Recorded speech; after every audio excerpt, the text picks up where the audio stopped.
Ya, halo salam adik-adik. Dulu kalau dulu youngster itu Melani, Kesia, saiki wis ketambahan nyamar iki. Pas sore ini Pak Hendro nyamar kabeh. Ya, salam. Sekarang saya mau sharing aja, mungkin sharing nggak lama-lama. Tes, oke. Jadi kalau tes. Nah, tema kita hari bulan ini kan diambil dari Roma 12 ayat 1. Tolong Pak Hendro. Roma 12 ayat 1. Nah, karena itu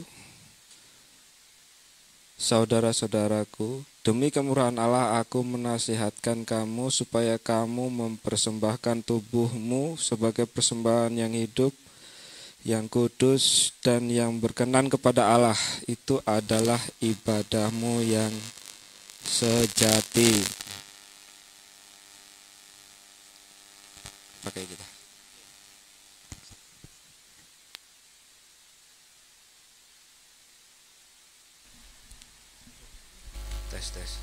Tes. Langsung ya. Oke. Itu adalah ibadahmu yang sejati. Jadi kalau dilihat di sini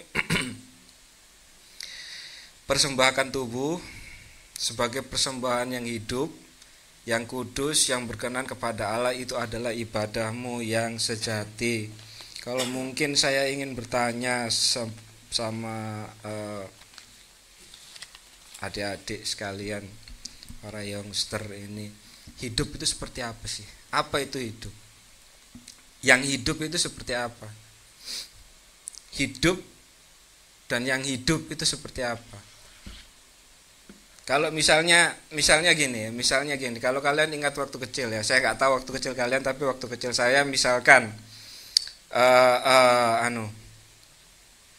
kayak abis nonton film langsung tiba-tiba ninja, ninja, koprol ke depan, ninja, koprol ke depan lagi, ninja, ya. Ya kalau sekarang ini mungkin ada Naruto, ada apa di film-film, tapi di zaman saya dulu kan nggak ada. Jadi kadang-kadang sesuatu hal yang sederhana seperti itu bisa menjadi hidup. Atau juga misalnya kalau sabar.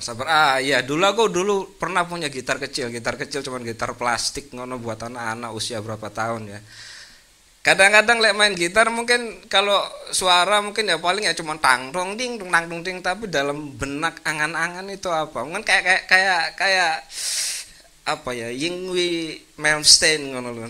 Nying kayak Bon Jovi langsung kayak seorang maestro, kayak seorang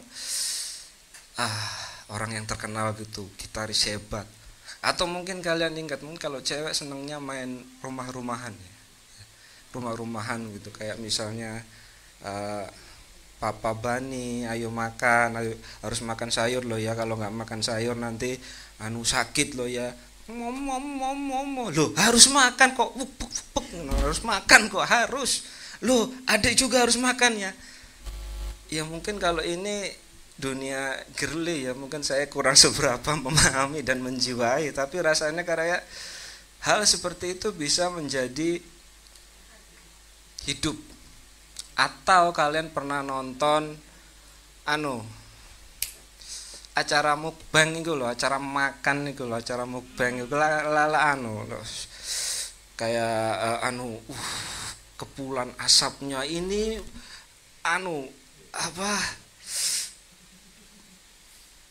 asap yang mengepul-ngepul dengan saus kecap dan tomat langsung lengser ke dalam tenggorokan, glek.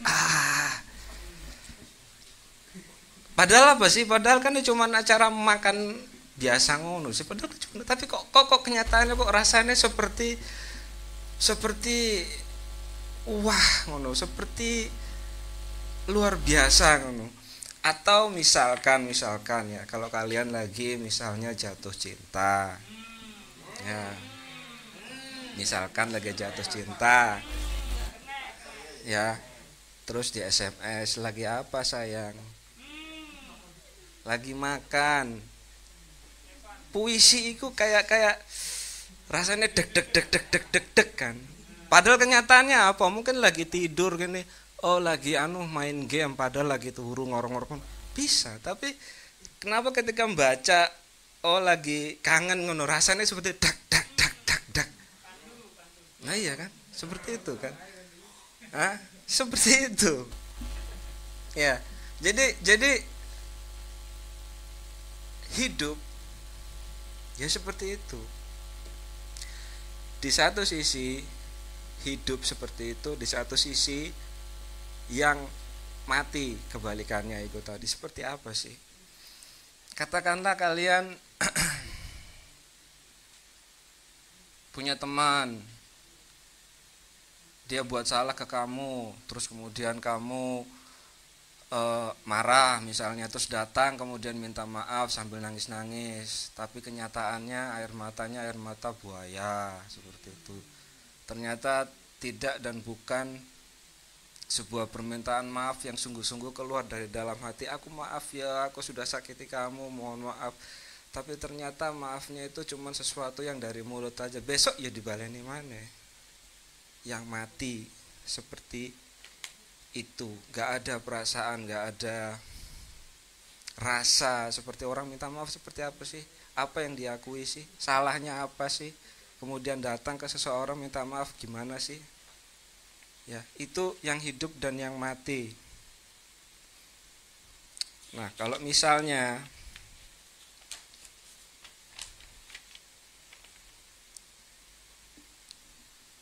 hidup sekarang ini kalau boleh kalian lihat dan perhatikan ya. Saat ini kalau misalnya kalian katakanlah pengen punya motor. Misalnya laki-laki nih, kalian hobi punya motor ya, kalian punya motor. Motor katakanlah sudah bagus-bagus, kalian punya misalnya Vario. Opo kok Vario iku moro-moro iso dipreteli, kemudian diganti ban ceper, misalnya ya. Dikai knalpot racing, terus dikai ya ngono-ngono iku. Ya buat kita yang melihat mungkin apa sih? Tapi kan buat mereka itu kan greng greng greng greng. Karena itu rasanya kan berbeda. Jadi apa? Jadi maksudnya seseorang itu kepingin punya hidup yang lebih dari sekedar hidup.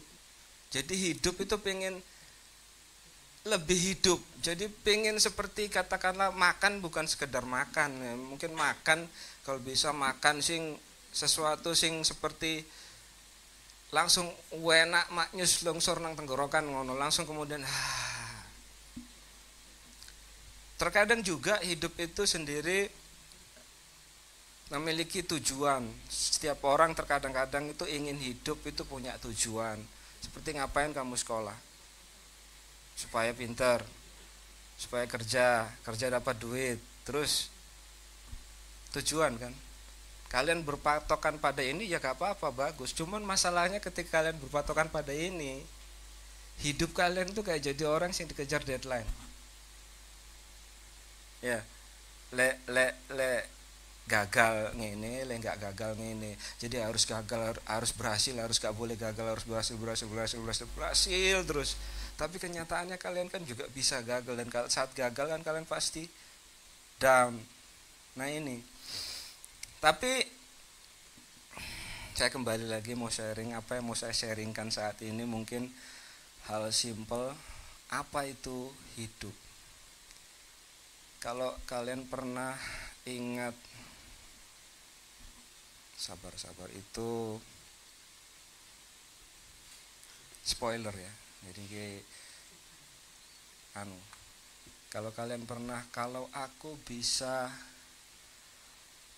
berkata-kata dalam berbagai bahasa manusia ataupun bahasa malaikat, itu tidak ada artinya kalau aku tidak punya kasih.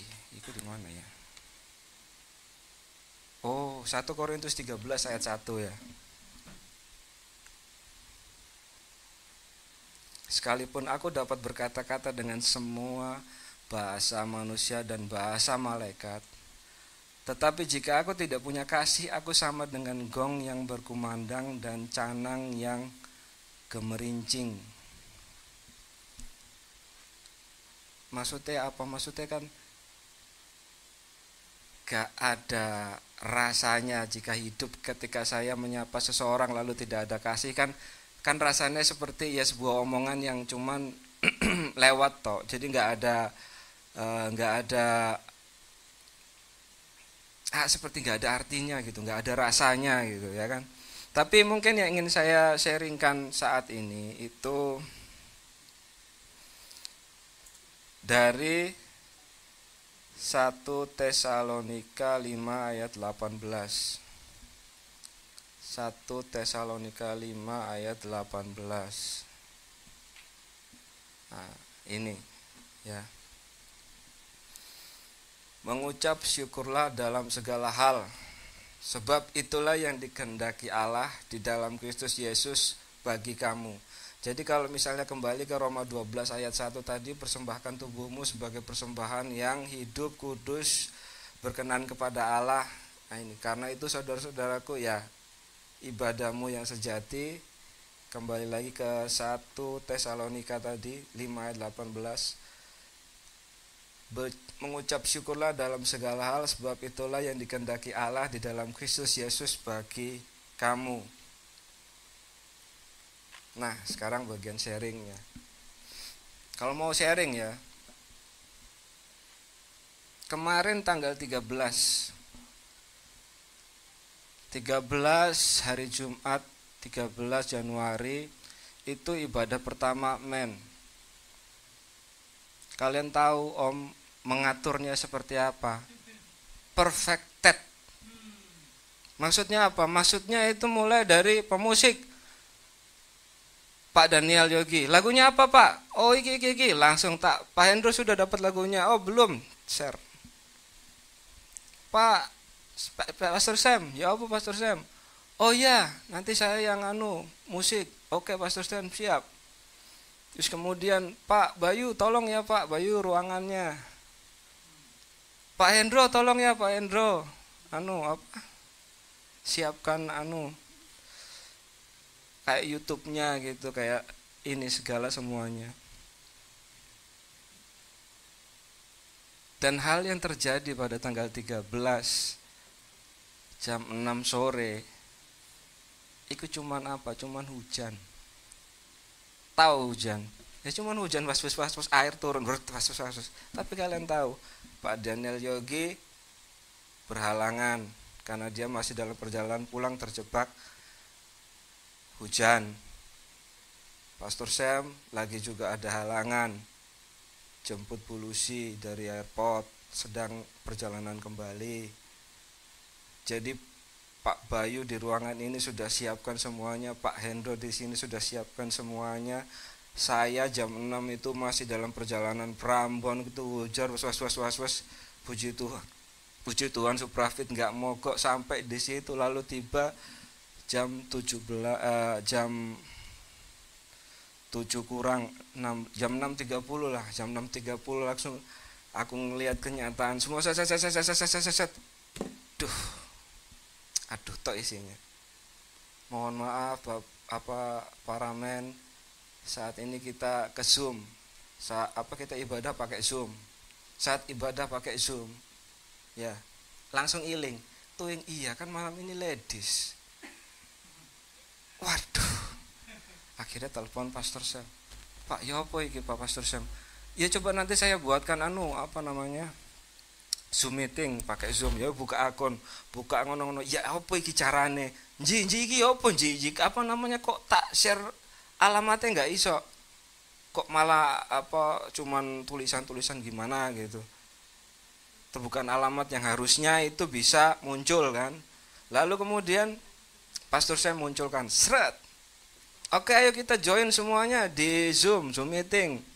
Pastor Gary lagi Zoom, langsung kemudian Zoom-nya gereja, ada Bu Rosa, ada Bu Ros, ada Bu Tri lagi praise and worship. Lalu Tiba giliran Pastor Benny sampaikan firman. Firmannya yang pertama, kita sebagai men harus berpegang teguh pada firman Allah, harus berpatokan pada itu. Terus kemudian yang kedua, harus berdedikasi. Tiba-tiba langsung apa? Slep 5, 4, 3, 2, 1 keluar dari Zoom. Pastor Benny mohon maaf, Pastor Benny mohon maaf, Pastor Benny.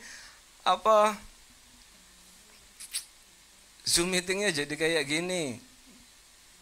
Iya nggak apa-apa Pak. Lalu kemudian muter otak lagi, kemudian gimana Pak ini caranya ini? Aduh coba dibuat lagi. Akhirnya Pastor Sam coba membuat lagi, ternyata nggak bisa, rodok ruwet apa segala macam. Biasanya kita WA conference saya.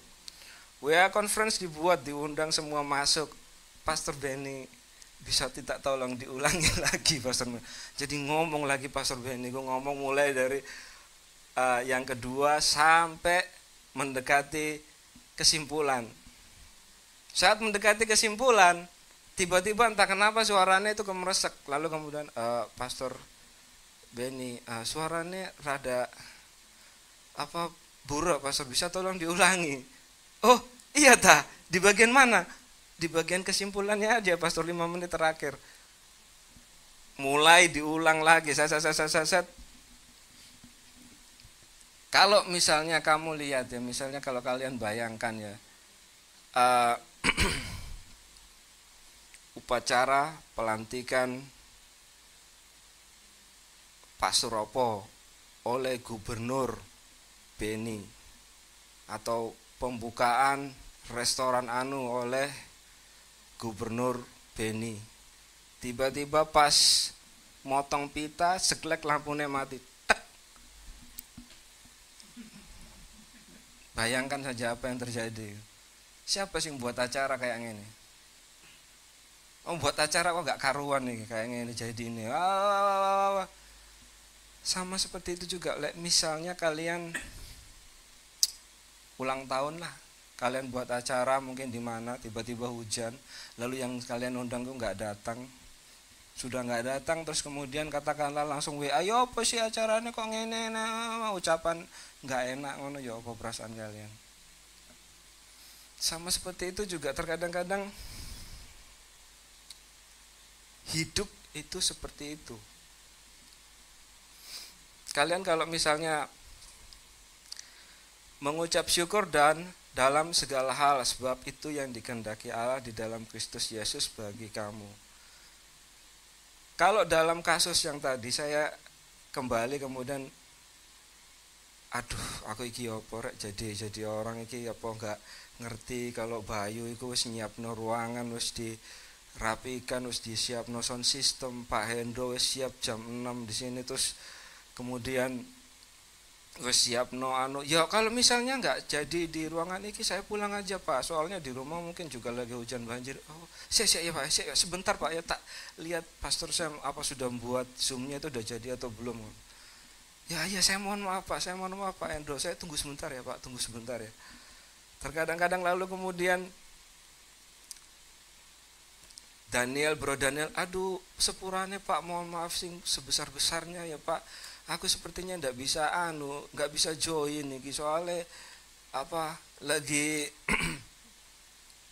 berhalangan, maksudnya mungkin baru tiba basah kuyup, mungkin langsung tergeletak nang tempat tidur ya mungkin aja sih ya kan. Tapi dari sisi itu kalian bisa lihat sebuah planning yang tak siapkan kemarin tiba-tiba berubah dalam sekejap. Lalu kemudian sebuah ibadah House of Kana, ibadah pertama yang harusnya paling tidak lah ya kalian mungkin ibadah seperti apa sih ya, tapi menjadi sebuah ibadah yang WA conference. Itu pun ibadah yang kepotong-potong loh. Jadi dari Zoom meeting, lalu kemudian gak sido dibuat maneh, lalu kemudian diganti, coba akhirnya jadi ke WA conference. Di saat seperti itu katakanlah ya mungkin kita bisa ngedrop, kita bisa down, tapi satu kenyataan yang terjadi bahwa ibadah itu terjadi. Ibadah itu terjadi. Jadi hidup itu juga akan seperti itu. Kita kepengen segala macam itu terjadi, kesuksesan, kita kepengen hidup yang benar hidup. Tapi kalian gak pernah sadar kalau ternyata bahwa air mata pun itu bisa menjadi sebuah persembahan. Air mata sama seperti ketika Paulus juga apa? Aku melayani dengan air mata. Kisah Para Rasul 20 ayat 19. Tolong Pak Endro.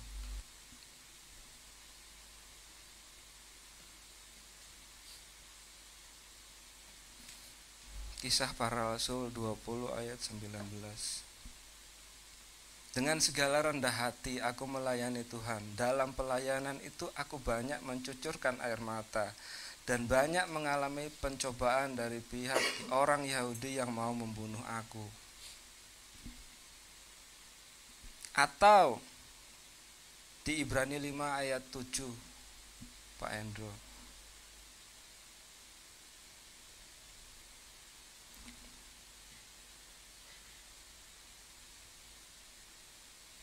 Dalam hidupnya sebagai manusia, ia telah mempersembahkan doa dan permohonan dengan ratap tangis dan keluhan kepada Dia yang sanggup menyelamatkannya dari maut, dan karena kesalehannya ia telah didengarkan. Siapa ini?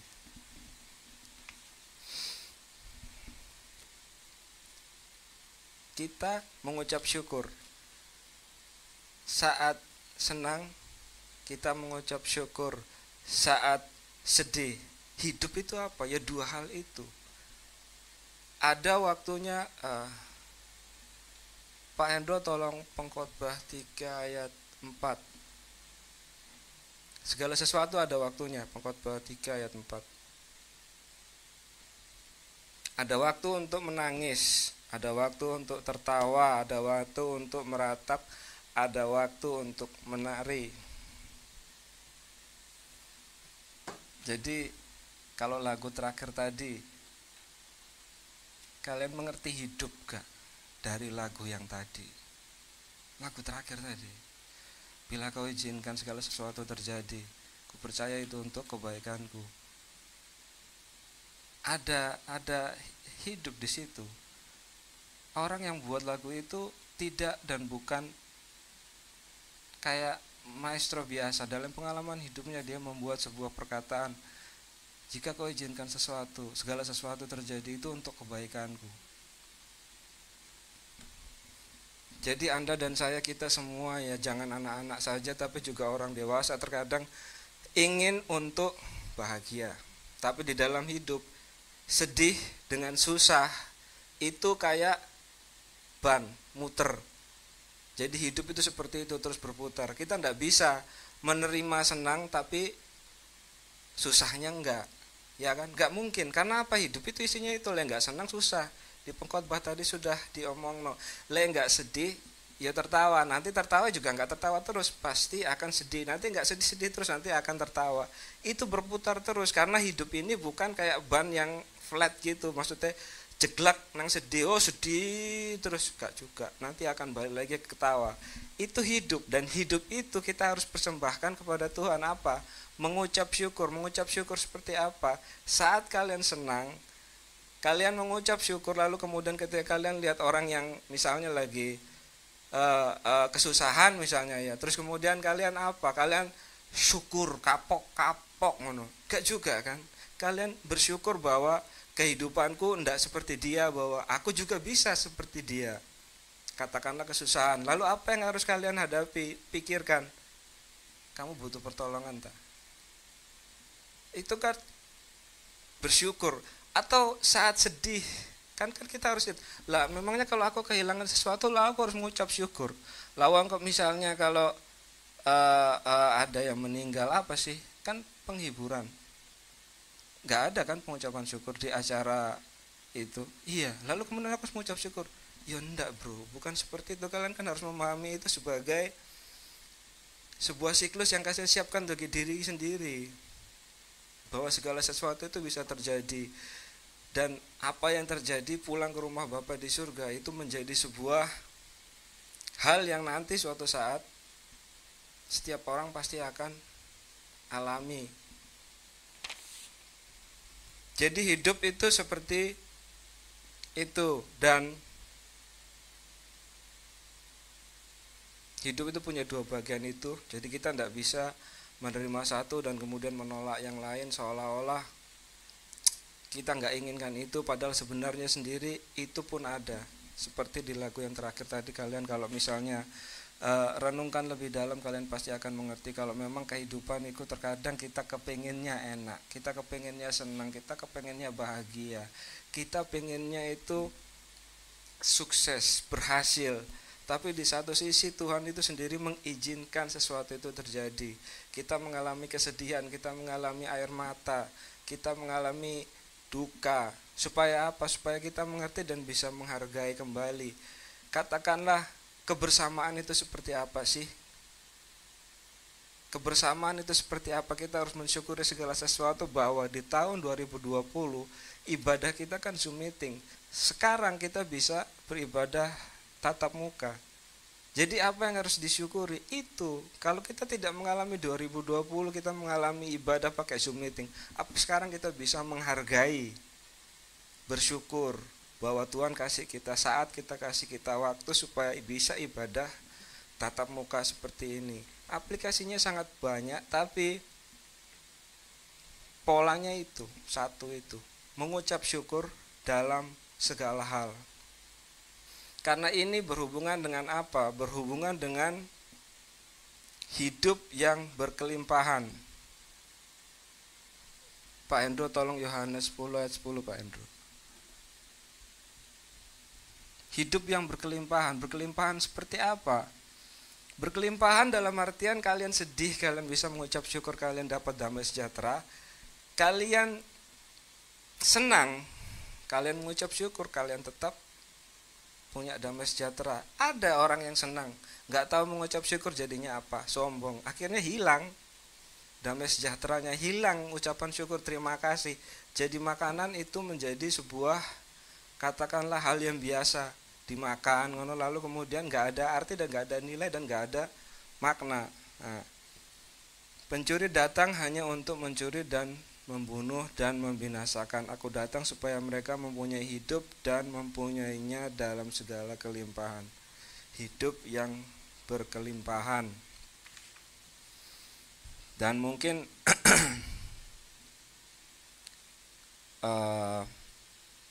sebagai penutup,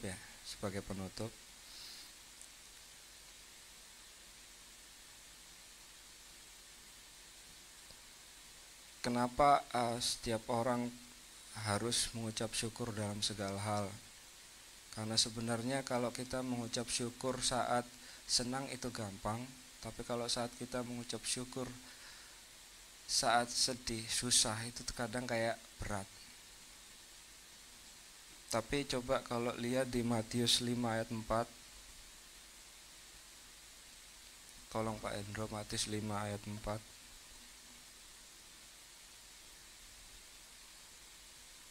Berbahagialah orang yang berduka cita karena mereka akan dihibur.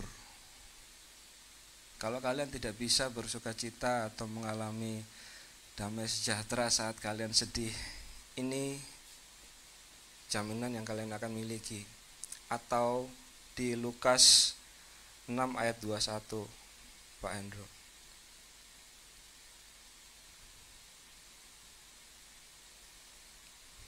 Berbahagialah hai kamu yang sekarang ini lapar, karena kamu akan dipuaskan. Berbahagialah hai kamu yang sekarang ini menangis, karena kamu akan tertawa. Jadi ini kehidupan yang Anda dan saya miliki, kita semua miliki, bahkan adik-adik kalian semua miliki. Hidup yang kadang-kadang penuh dengan warna, penuh dengan cerita, penuh dengan suka dan juga duka. Bukan penuh yang suka tok atau penuh hidup yang penuh duka tok, tapi penuh suka dan juga duka. Itu menjadi kehidupan, itu menjadi sebuah warna, itu menjadi sebuah hidup yang kalian persembahkan kepada Tuhan, hidup yang selalu mengucap syukur dalam segala hal. Kembali ke 1 Tesalonika tadi 5 ayat 18. Sebab itulah yang dikehendaki Allah di dalam Kristus Yesus bagi kamu, mengucap syukur dalam segala hal. Jadi itu yang mau saya bagikan. Langsung Pak. Ya, baiklah. Doa berkat ya.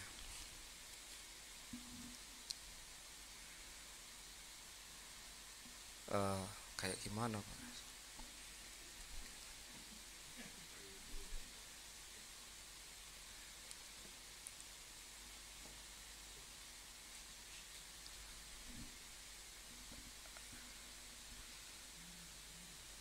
Oh ya. Oke, ya kita berdoa firman dulu. Tuhan Allah Bapa kami yang bertata dalam kerajaan surga, terima kasih Tuhan buat firman ini. Boleh Kau berikan, ingatkan kembali ya Tuhan. Kami adalah anak-anak-Mu yang harus selalu mengucap syukur dalam segala hal di dalam kehidupan kami. Tuhan, ini kami menyerahkan kehidupan kami ke dalam tangan-Mu ya Tuhan, di bawah tuntunan Roh-Mu, untuk selalu dapat mampu mengucap syukur untuk segala situasi di dalam kehidupan kami, baik sedih maupun dalam senang sekalipun ya Tuhan. Jangan tinggalkan kami ya Tuhan, sertai kami. Ini kehidupan kami letakkan di dalam tangan-Mu, di dalam nama Tuhan Yesus kami sudah berdoa. Haleluya, amin.